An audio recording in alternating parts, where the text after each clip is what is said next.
Welcome to the 2017 Food and Wine Classic in Aspen. We are so happy that you're all here to celebrate our 35th anniversary.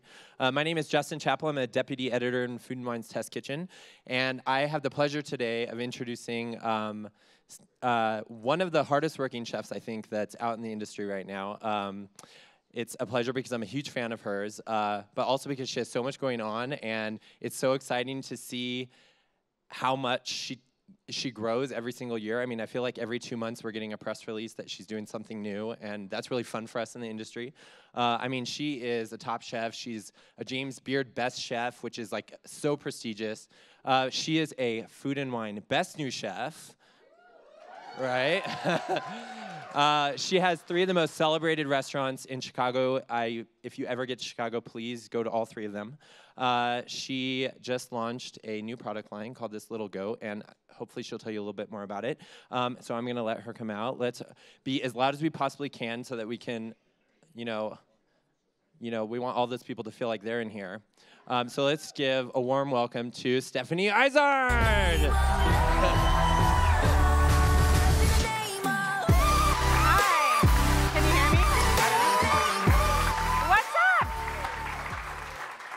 Doing?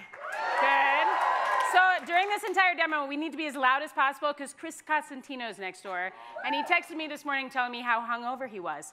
So I just want to make him feel really good with all the noise. Sound good? Awesome. Woo! I'm so excited to be up here. This is my first official Food and Wine demo in Aspen. Which I have goosebumps. I just got goosebumps when I said that. It's so exciting. I was actually invited to be here last year to do this, but I had a baby, which is very exciting as well. So he's here. He just went swimming. But I want to take a picture just to remember this moment. So everybody get excited. Oh shoot, I'm taking it the wrong way. I'm not very tech savvy. Here we go. Okay. Now my Instagram will be excited. So I'm going to make a lot of stuff today. I have it all spread all over the place, and I'm probably going to mumble jumble and mess it up a little bit. Just bear with me. We'll get through it. And thanks to being in this beautiful, beautiful mountains, the altitude up here makes things a little bit challenging, so some of my doughs didn't come out quite right. So last minute, we decided to swap a dish out, and it's just, that's how you roll with the punches. That's what we do in the chef industry. That's what, luckily, I've been on competition TV, and I've gotten to do those sort of things all the time. So, oh wait, ready? 1, 2, 3. Woo! I mean, don't even try us. All the more fun people are in here. So we're going to do some Asian street food today. Does that sound good? Awesome. Yes. Awesome. We're going to start off with something from Japan. Then we're going to move into China. My third restaurant that I just opened is Duck Duck Go. It's a Chinese restaurant, so we do a lot of Chinese dumplings and noodles, and I kind of taught myself all that while I was really pregnant. It was really awesome. But we love at the restaurants in Chicago, Girl and the Goat, Little Goat. We do a lot of foods from all over the world, and we like to kind of find fun things that we either find when we're traveling or just traveling through reading, because I'm a chef and I can't go everywhere that I want to go all the time. But Osaka, Japan is on my list. It's very high up on my list to go as soon as I can to just eat amazing street food.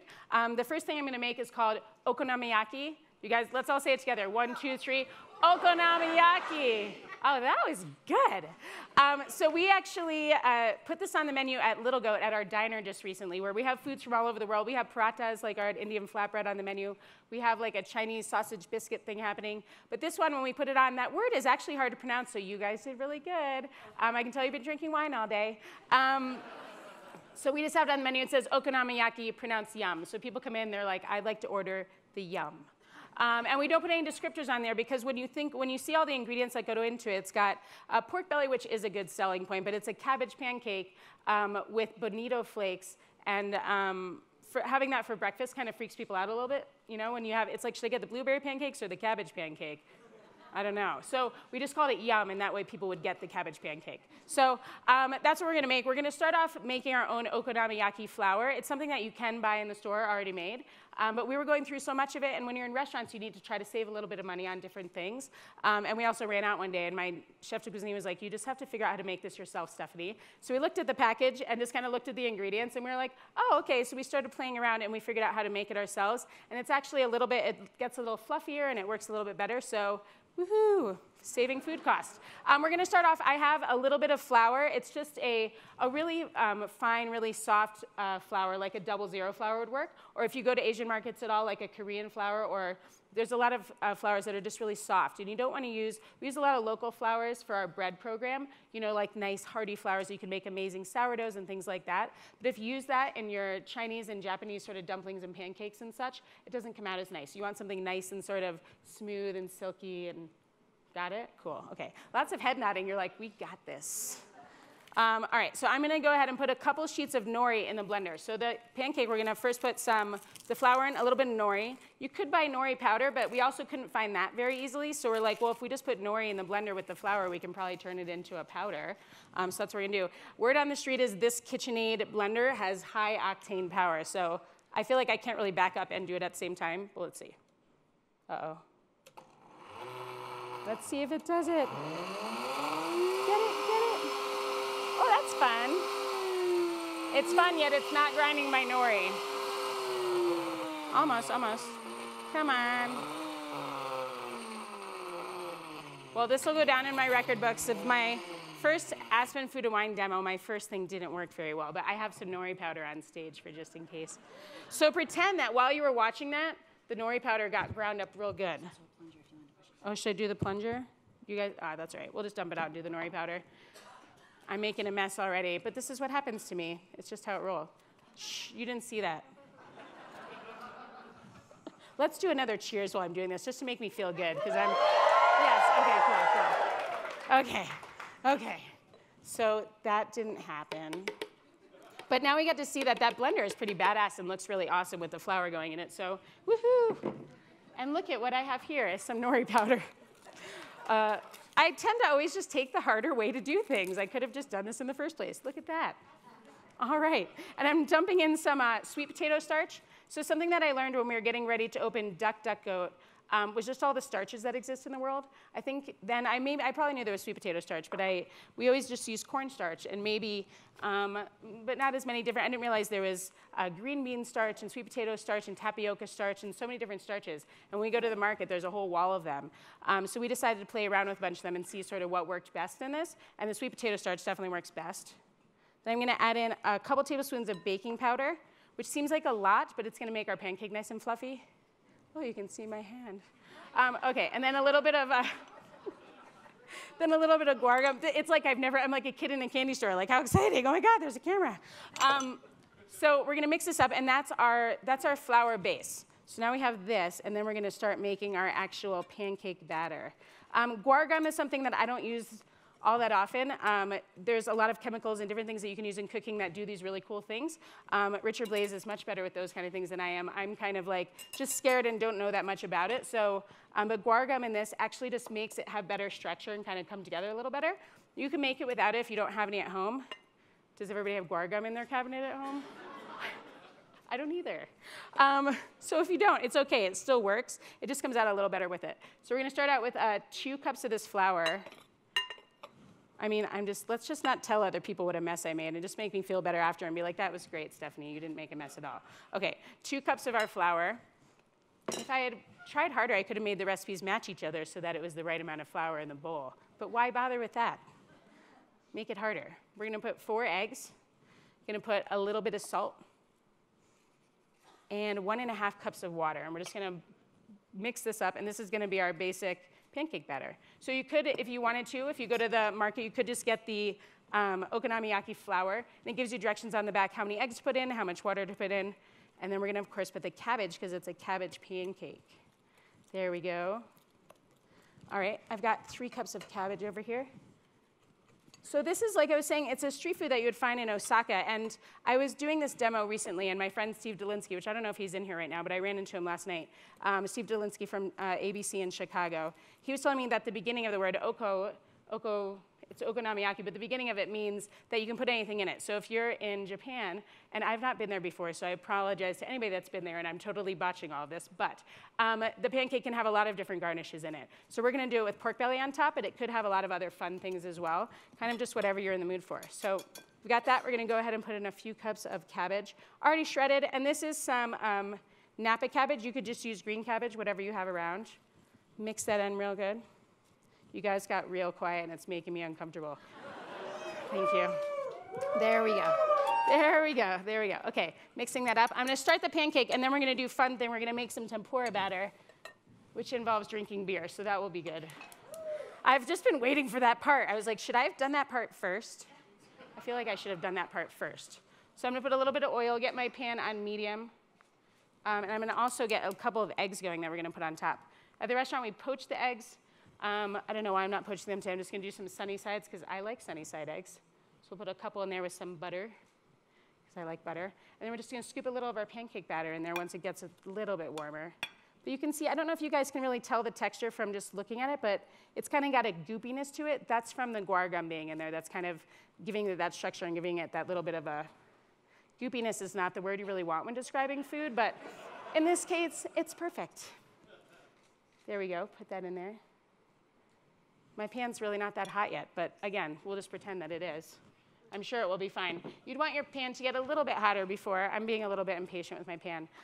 Probably medium. You don't want it to be on too high because then the pancake's going to burn. And just when you're making normal pancakes, if you put it on a hot griddle, it burns on the outside and then it's all raw on the inside. And that's super unpleasant to eat. So we just want to make sure it's kind of just right there. All right, I'm going to get some sunny sides going over here, and then we're going to make some tempura crunchies for the top. Okay. 1 egg. Guess what? This pan's really not that hot yet either, but I promise I can cook. This is kind of like, so at home, I don't know how it works in other chefs' households, but in my house, when I get off of work, it's not like I run home and I'm like, oh, I can't wait to like cook me and my husband dinner. So he does most of the cooking at home, because whenever I actually try to cook at home, this is what happens. It's like I can cook really well in the restaurant. I can cook pretty good on TV, like competition things. It's gone pretty well. But then when I try to, thank you. Thank you. This is actually, that brings up a point. This one, the okonomiyaki, did anybody watch the Iron Chef Gauntlet that just took place? So it was really fun. I did that in January, and we just were watching it with all of my friends. I had people over every Sunday. And what I was saying is my husband does all the cooking at home. So he'd come over. Oh, wait, 1, 2, 3. Woo! This is going to get old after a while, but not really. It's like we're doing the wave. All right, one more time. Woo! I made okonomiyaki on the show. I was basically just waiting for there to be a challenge where I could show this dish. And it was when Alex Goncelli was judging, and she can be one of the toughest judges, so it worked out really well. But when they showed that eggs was one of the secret ingredients, I was like, I'm totally making this okonomiyaki, just because I think it's so cool and something that has so many different textures and stuff. So my pancake's just getting ready. I'm going to grab something tasty out of the fridge here. Don't look at my butt. I saw you. These shorts aren't really good for that. Okay, so we're going to get some pork belly. I sliced this really thin, and we did this on a slicer because I can't actually slice any pork this thin. But you can also just use a little bit of bacon. We like to just use some uncured pork belly. We're going to put it on there real thin. But I think that an easier thing to do at home would just be to buy some nice thin bacon and put it on the bottom, because who doesn't like bacon with their sort of cabbage pancake situation at breakfast? So I'm just going to carefully put that on there. Pork belly, yum. And then we're going to flip that over and let it start to get crispy while we make some tempura crunchies for the top. So one thing I think that is forgotten a lot in cooking is everybody thinks about the different layers of flavor, right? You've got a little salty, a little spicy, a little sweet. But something that's often forgotten is just how important texture is, right? Sometimes you bite into something and you're just missing that sort of crunch. So that's what's so great about this pancake is we're going to have a ton of texture.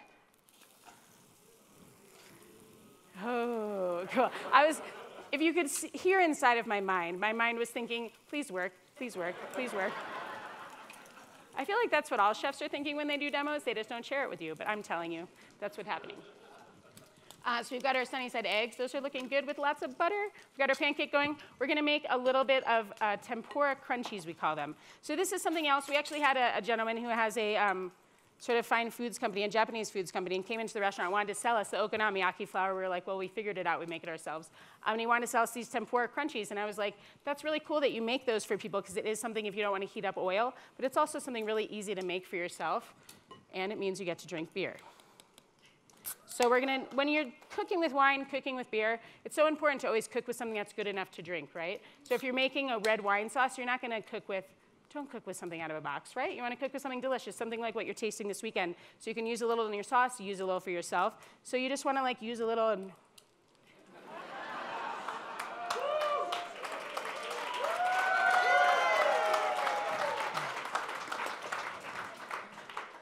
I only got halfway through it. I was going to try to chug the whole thing because 2 years ago when I was in Aspen, I started off a demo by chugging a beer, but I had just run the 5K, and I found that that wasn't that smart. Vanessa, who works with Food and Wine, came up on stage, and we had a little chugging contest with this beer guy who's 6'2". I crushed him. So maybe I'll have to do another one. There's some Stella Artois in the fridge. I might have to find another beer later and show you guys. This is actually this cool beer, though. We make it, my husband did a collaboration beer with another brewery in Chicago. It's called Fox and the Goat. You guys can come peek at it afterwards. It's got tiny little goats like hiding all over the can. It's like just super cute and whimsical. Oh, isn't that cute? So cute. I don't know who's made it up to the, we have a house up the street this year, the Amex Platinum House, and there's little goats hiding in the trees and stuff like all around the house. It's like the can came to life. It's so awesome. Awesome. I could chug beer there if you come visit. Okay. So we've got this tempura batter, and we like to do equal parts flour and cornstarch and then beer. And you can do it with like a sparkling water or something, but the most important part is just to have a liquid that's sparkling and is super nice and cold. And other people add other things into tempura batter. We just do this. We do a lot of tempura battering at 1, 2, 3. Woo!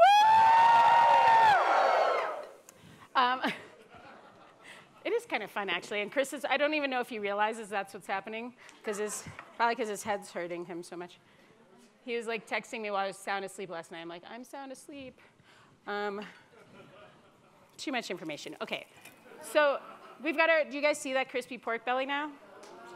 Yum. Yum. So we've got crispy pork belly happening. We've got some eggs. We've got these tempura crunchies working. So it's just our little tempura batter making these fun little crunchy things. See? How fun. So you can, we're always trying to think of something, the new crunch. So I was saying like texture is so important on everything, and it always has something crunchy on top. I have some crispy onions we're going to use on something in a few minutes. We do crispy potato sticks. We do tiny little fingerling potato chips because they're adorable, and you need some tiny little ranch dip or something. We do all these different crunchy things, and sometimes we run out of what can we fry and make crunchy to garnish something. And this is just like a nice, simple, straightforward one, and you can really put it on anything. So nice and crunchy. And tempura batter, you're not really trying to fry it to get brown. You just want it to get nice and crunchy. If it's a good batter, it'll be nice and crunchy when it's just white like that. Oh. I forget that you're looking. Okay, so I'm going to grab a plate, and we're going to plate this up. So we're going to take our pancake, put it down here. Then we're going to put some eggs on top. Eggs. Those came out good, right? Yeah. And then we're going to start putting some tasty garnishes on top. So this is a QP mayonnaise. Do you guys eat QP mayonnaise? You should. Oh, I don't have the right little top on this, so I'm just going to try to go back and forth really fast. It doesn't have like a squeezy top. Pretend that this was a thinner squeezy top. We're doing a lot of pretending, but I appreciate your guys' participation in this. We didn't see that. I'll probably just lick it, because I actually did, so after I was on Top Chef, before I got Girl in the Goat open, I had like a year of like, nothing to do. I was trying to open a restaurant, and I was traveling around doing cool things, but I had a little time to kill, and I was cooking a lot more using stuff from grocery stores as opposed to just stuff we ordered at the restaurants. And I would go in, and there's like a wall of different mayonnaises to choose from, and I was like, how do you decide what mayonnaise? So I started doing these blind taste tests just in my free time for fun, and I did a mayonnaise one. I did mayonnaise and bacon in the same day. Don't do that. Don't ever eat like 30 mayonnaises and 30 kind of store-bought bacons in one day. First of all, a lot of the bacon was really bad, especially there was some that weren't actually made out of meat. But then also the mayonnaise is a hard taste test. And it's funny, when you do things like that, you have in your mind, like, everybody grows up eating, like, did you eat Peter Pan or Jiffy? Like, everybody grows up eating a certain brand of things in their household, and you just stick with that. And I think we actually were a Miracle Whip family. So I went and, like, tasted all these things, and I picked, like, one of the ones with olive oil is my favorite, but I still went back to just buying the same mayonnaise I always had been buying. But now that I've tried Kewpie mayo, it blows them all out of the water. It's just got this, like, awesome tang. It's kind of like that tangy zip of Miracle Whip or whatever, but, like, way better.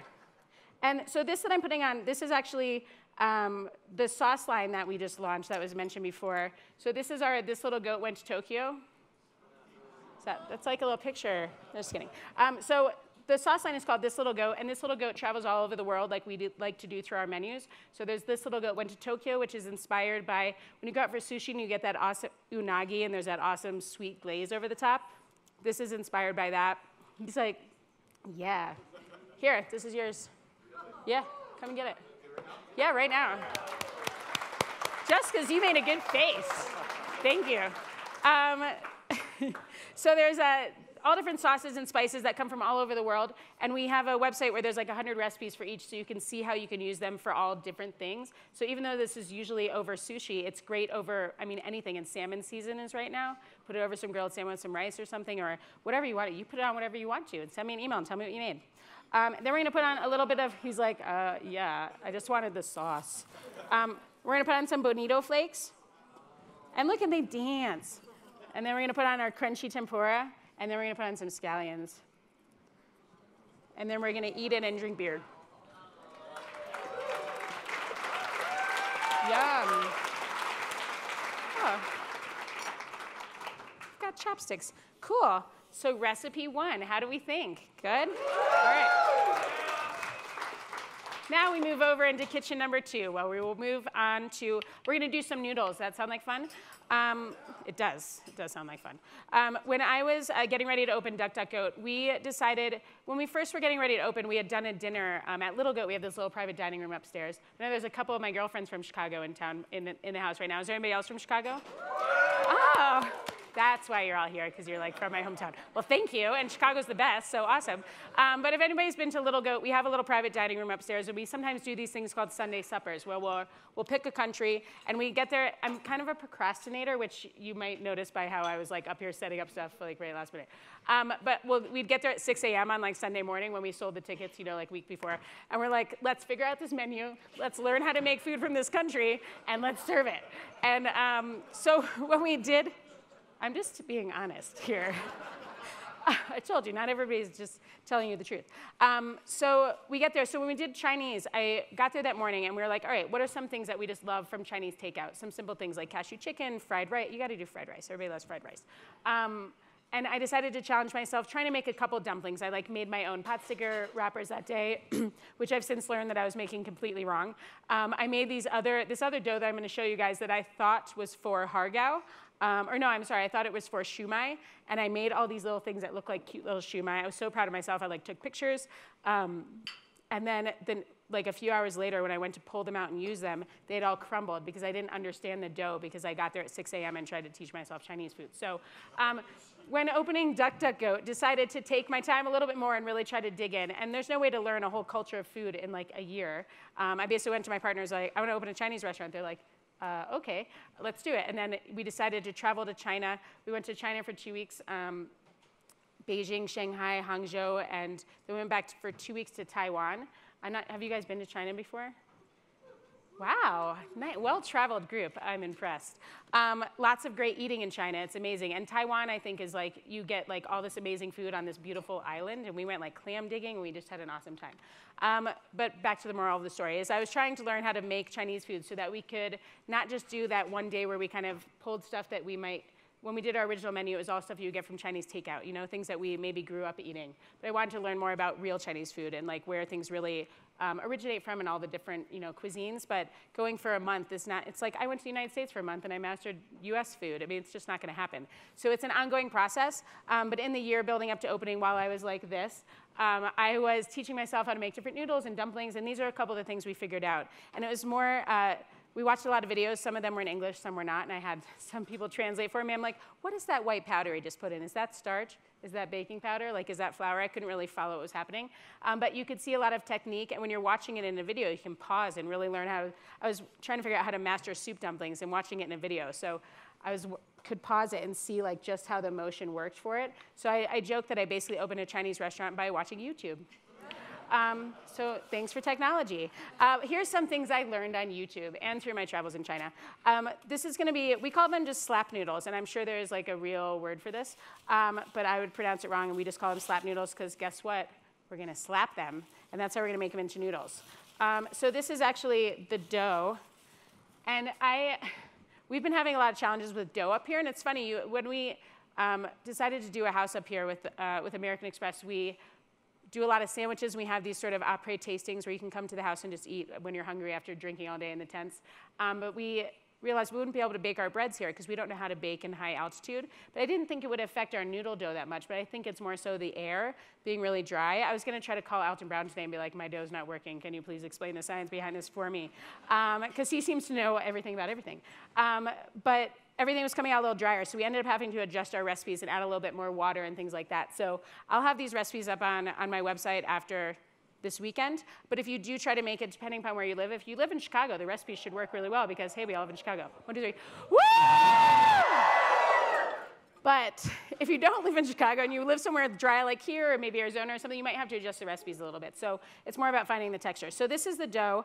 And this dough, basically, you make the dough, you let it rest for about an hour. I thought, like, we don't really have time for that, so this already rested for an hour. And then we're going to cut it into some pieces, just like this. And these are about the portions. So at the restaurant, we actually portion these out by weight, but like at home, who cares? It doesn't matter if all your noodles are the same size. It's not like if you're walking through a market in China that they're going to be weighing out the noodles. It's just about sort of feel and just making them about the same size as each other so they'll cook the same. So we're cutting them into little pieces like this. And this is sort of just the second step. You want to cover them in a bunch of oil. And that way, you're kind of blocking all the moisture into the noodles. And we're going to put them in the fridge and let them hang out for another hour. Fridge. Hi. It's not really a fridge. And they're like, stop throwing stuff down there, Stephanie, because we have to pick it up afterwards. But here, I have some noodles that we made up at the house a little bit earlier. And this was actually our round 2, because the first ones, we didn't add any more water. And they were super stiff. But these ones should work just fine. You like my fancy wrapping that we did at the house? I was like, oh, this is how chefs work. We just have it on our little quart container, or our little 4-quart container lids. So I've got this dough, and it's nice and soft. I'm going to do one, and I'm going to see if I can get a volunteer from the audience who wants to come up and slap a noodle with me. First hand up, right there. Come on up. I'll show you while you're coming up here. So we're going to take the dough and kind of, I'll make sure it works first, because otherwise we'll both look as silly as I have so far in this demo. We're just going to take the dough and push it out a little bit, and then it was called slap noodles, so we're just going to slap it. Do I have to do that? Yeah. Do I have to do that? She just said, yeah. That looks challenging. It doesn't look challenging. It looks fun. So you just slap it, and then you pull it in half.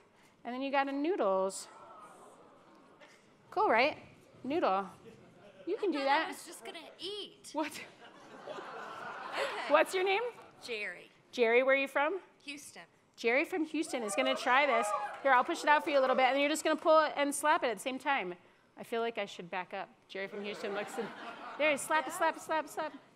Yeah, yeah, yeah. Yeah, yeah, yeah.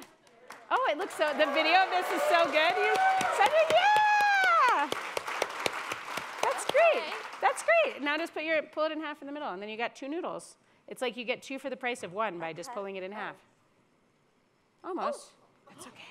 Nobody's, just say, you didn't see that, right? Use your imagination. It was perfect. See, that's what I keep saying. Just use your imagination. There we go. There we go. Oh, yeah, you. That's so good. That's so good. Look, you messed up No, some too. I did. Here, I'm going to give you this sweet rolling pin for coming up here and helping me that you can use for other noodle making. Oh, I just gave her, thank these you. are these awesome rolling pins that we use at Duck Duck Goat. Don't drop it, though, because they break easily. But these are cool, like, authentic Chinese rolling pins. Thank you. I'm just going to slap 2 more real fast. But it's so simple. So she just showed you that, on first try, got the noodle to slap really easily. This is a fun thing. I think it's fun to do sort of hands-on things like this if you're having a dinner party. I don't know if your friends want to come over and slap your noodle. But maybe they do. I don't know what happens where you're from. In Chicago, we like to have dinner parties and have our friends come over and just come in the kitchen. Everybody, when you have people over your house, you set up all these little hors d'oeuvres in the living room, and you make it all pretty and cute, and you're in the kitchen finishing up. And where does everybody come hang out? They come hang out with you in the kitchen, right? So why not put them to work at the same time? Plus, it's kind of fun. And it's like, or if you have kids, it's kind of a fun thing to do, like different dumplings and noodles with your kids. I think my 1-year-old hasn't quite mastered the slap noodles yet, but he's getting close. I'm going to do one more, and then we're going to throw them in the water and make like a really simple sauce. One more noodle. But the dough's cool. It feels just like, it's funny, when we started working on all the stuff for Duck Duck Goat, I started, playing around with a lot of doughs. And we have a bakery at Little Goat where we bake breads, and I can't pretend I'm not the one that bakes the breads. I've never mastered bread baking. I've never really been one for weighing out flour. It's just like, doesn't excite me. Does that excite you to weigh out flour? I don't know. It's just not my thing. I'd rather just throw things in a pan and hope that it tastes good. So when I started working on these things and I had to weigh out flour and stuff, I just started to get a better understanding of dough, but also just started playing with more. And I was like, oh, Play-Doh. I finally actually got where that word came from. I was like, oh, where is this? How have I not understood this my entire life? So I've got this. This would be like a nice portion of noodles. We're going to put it right into some boiling water. And this is something you wouldn't want to do ahead of time. But what's nice is the little noodle, what would we call this? Noodle cubes? Cube type things that you have in your fridge, you can have that in there for a couple of days. If you're having a dinner party, it's always nice to kind of get ahead and plan ahead and not stress out the day of. So you can have those a couple days ahead. But once you slap the noodles and once you boil the noodles, you kind of want to eat them right away. So we're going to let that boil-ish. Oh, right, we're in Aspen where water doesn't boil normally. I forgot. One of the chefs that's at the house helping us this weekend was giving us some warnings. He's like, we were boiling some potatoes yesterday. He's like, that's going to take much longer than you're used to. I'm like, but we're just boiling potatoes. I mean, how can this take longer? So we're going to let those go for just a minute. I'm going to whip up just a really simple sort of drizzle sauce.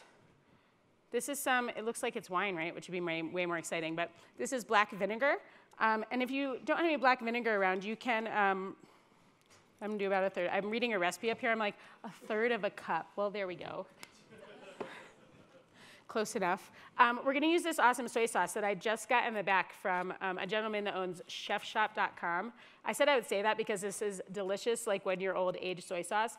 So remember I said I love blind taste tests? Before we opened Duck Duck Goat, we did a blind taste test of soy sauces.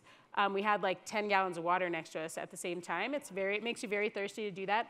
And we ended up going with a certain brand called Pearl River Bridge. And in the back, I was like, oh, what kind is this? It's a shoyu soy sauce, so it's a Japanese soy sauce. He's like, it's way better than Pearl River Bridge. I was like, okay. But he said also it's way more expensive. But this is the kind of soy sauce. If you're getting a year-aged soy sauce, you wouldn't want to use it just, on anything. You would want to make special sauces with it and stuff, or just finishing or putting it on your sushi. So soy sauce, black vinegar. We're going to put in a little bit of sesame oil. Do my noodles look good? They're floating. That's cool. Sesame oil. We're going to put in a little bit of chili oil. So I left this in this. We just made this at the house, and I strained out the chili flakes. But all you do to make chili oil, you can go to the store and you can buy chili oil, and it's probably, I don't know how much it costs. But you can also just make it at home by taking some Korean chili flakes and pouring warm oil over it. And then you just let it sit there. And then you can have these pretty oil just sitting there and be like, look what I made. I made this pretty chili oil. You could give it as a Christmas gift. I feel like people do things like that. I don't know. That's so Martha Stewart. You guys don't give special oils to your friends for Christmas? My girlfriend's sitting there like, you've never given us oils for Christmas. You didn't even give us Christmas presents. Okay, so I'm going to pull these noodles out, and we're going to put this little simple cool, huh? So what's cool about these is they're they're nice and thick. We didn't pull those and make them super thin or anything like that. They're not meant to be like that. They're meant to be nice and hearty, and they taste almost just like dumplings or something. So we've whisked up this little thing. I'm going to put in a little bit of chili oil. And I've got some herbs here. You guys all still doing okay out there? I mean, it's you go through waves. You're loud. Oh, they did definitely get it.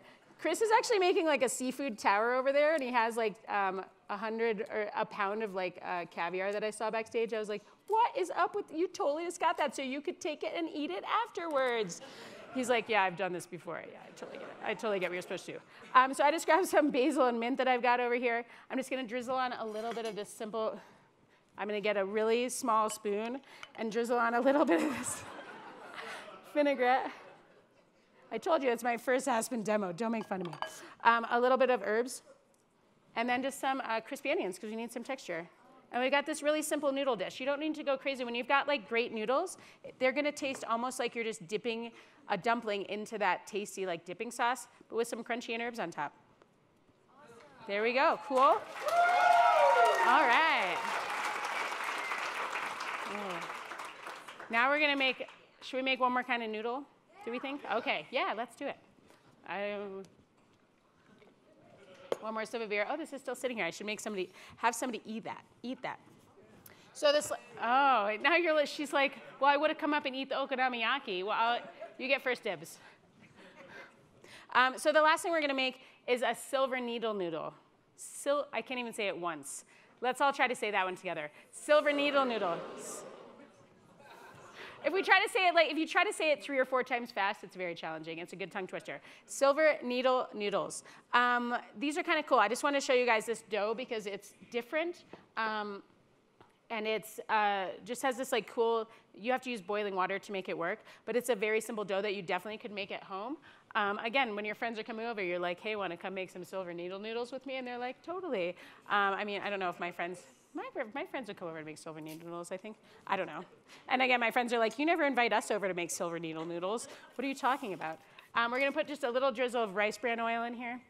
And we want to make sure that our water is boiling. It's really important. Again, like I don't understand the science completely behind this, but I did a little research on it at one point, and it actually, this recipe is like very similar to how they do make Play-Doh, which is kind of cool. I have a dough ball up here.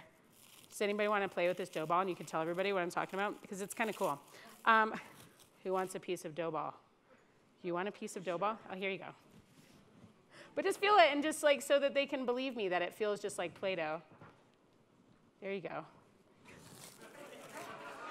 He's like, why do I want this dough ball? But it's cool. It feels just like Play-Doh, right? So that's what we're going to make right now. When I was researching it, that's all I could really find out about how the chemistry behind it works, is that this is how they make Play-Doh. So I know that someone smart figured out how to make Play-Doh and figured out how to make this whole thing work. But if you don't boil the water, the dough doesn't get that texture at all. It just gets kind of gummy. It's basically activating some of the starches that are in here. So I was mentioning before that there's tons of different starches when you go to an Asian market, and some things that I didn't really realize existed. This one has wheat starch in it. So when we first started trying to figure out how to make this dough, and I was reading about wheat starch, there's a lot of recipes that we were reading about, different Chinese recipes, where they called for things, and it was just a different word than I'm used to calling it. So when I saw wheat starch, I just thought it was a different word for flour. I mean, it doesn't seem like totally silly to think that. I was like, oh, they just must mean flour. I don't know what wheat starch is. Yes, I'm that dumb. So I tried making this recipe with regular flour first. It did not work, of course, because there is wheat starch, which is, then I decided to learn how to make wheat starch, which I should do this for my demo if I get, they're like, you're not coming back next year, Stephanie, whatever. But next year if I'm here, we're gonna learn how to make wheat starch, and I tell you because it's really cool. Basically, you make dough with normal flour, so you have this normal dough ball, and then you rinse it under water, and it separates the wheat from the gluten. So you end up with this ball of basically gluten that looks like a sponge or something, and you let the other one settle all the way to the bottom. You have water with wheat starch at the bottom. So we started making our own for a little while there, and I thought, they sell bags of this at the store, and it's just much easier. But it basically is just separated, so it's taking the gluten, separating it out from the wheat starch. So a lot of people come in that that are celiacs or are gluten-free, and you can actually eat wheat starch if you are gluten-free. Up to you as a person if you're celiac, if you want to give it a try, since it is separated off of the gluten, but it's just kind of a cool process. You know what's not cool is waiting for the water to boil. So I'm going to make this. All right, I'm not even going to tell you. I'm just going to do it. All right, boiling water. It's not. I know that you guys can see in there clearly and know that it's not boiling, but that's okay. It'll be okay. So we're going to measure out 1 1/4 cups of this and start just kind of mixing this up. You're also going to say, that's 1 1/2 cups, Stephanie. I see that. I'll leave a little bit. I'll leave a little bit still in there. Did everybody fall asleep? All right. Does anybody have any, while I'm mixing this up, any questions so far on any of the food or anything? Or I'm that informative? Okay, sweet. So I'm just going to mix this up, and I'll tell you right now that this is not going to work because the water is not fully boiling, but I do have that little dough ball that I had, so sweet, I can just pretend that it worked. You want to just mix this up. Start off with chopsticks or a wooden spoon because you just put boiling water in there, so guess what? It's kind of hot. So you just want to start off with chopsticks or something, and then you can kind of, this is still really hot, but I'm a chef, right? I'm supposed to be able to touch hot doughs. We just stick our hands in here and mix it up.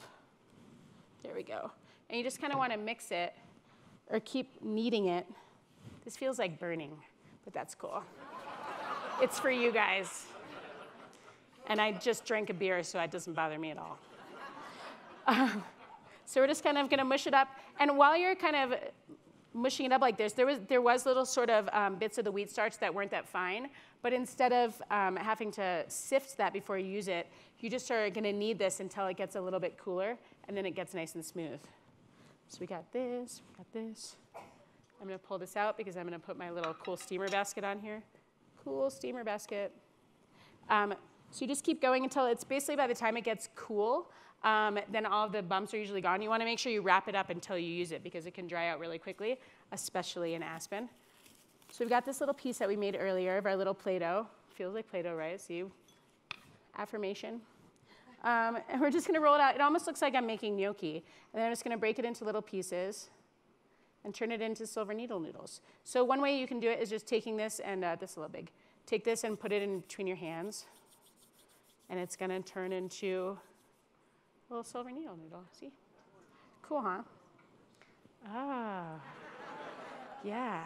You guys are like, it's mellow, it's the end of the day. We're gonna do this and take a disco nap and go out tonight. Yeah, okay. But look, I'm doing 2 at a time. This is what we decided at the restaurant. 2.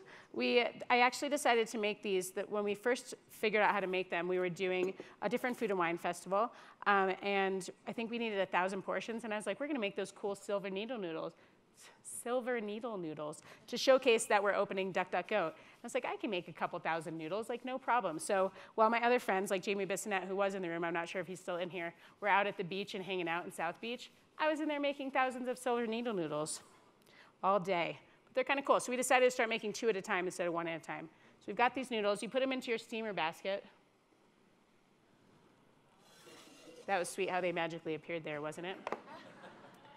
And you get these cool noodles. So what's cool about this dough, this is actually, if you guys have gone out for dim sum before, I'm sure a lot of people have been out for dim sum, and you've had hargao, which is that dumpling that's kind of cool because you can see the shrimp like just kind of sneaking out through the dumpling wrapper. This is the same dough that's used to make hargao, but makes silver needle, I'm just not even gonna say it anymore, makes these sweet noodles. So we've got these sweet noodles. I'm gonna saute them up and make a dish out of it real quick.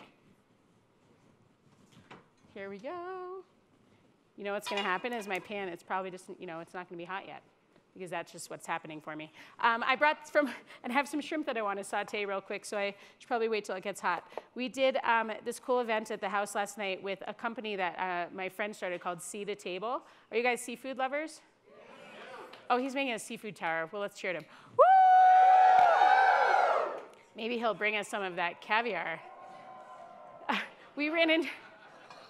Awesome. My friend started this company called Sea to Table, and they connect directly with fishermen. So instead of getting fish from who knows where and having it however long it sits at one of our purveyors, it comes out of the water, it gets packed into a box like right on the dock, and it's overnighted to our restaurant, and it's awesome and fresh, and like we actually end up knowing like the fisherman's name that caught it, when it was caught, and everything about it, which is really great. I actually just went out fishing with a friend of mine.